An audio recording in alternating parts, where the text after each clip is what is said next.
Durchs Rebenmeer fahre ich auf Neustadt zu, lasse mich verführen vom Pfälzer Charme.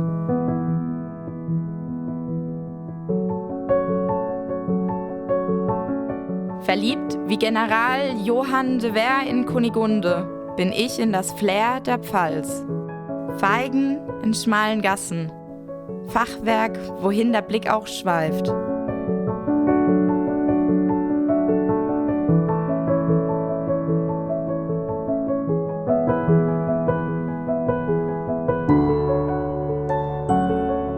Die Stiftskirche mit vielen Facetten. Licht strömt durch gotische Fenster. Die weltgrößte gusseiserne Glocke. Ihr Klang hallt über den Marktplatz.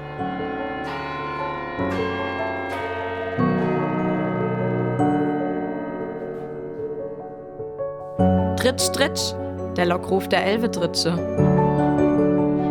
Die Fabelwesen am Brunnen von Gernot Rumpf entführen in das Land der Fantasie.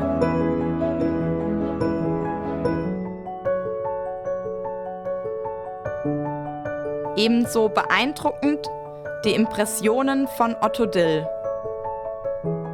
Neustadt an der Weinstraße, nur ein Ort inmitten von Reben, um unseren Pfälzer Charme zu erleben. In Vite Vita, in meinem Leben verbinde ich mich mit der Kraft der Reben.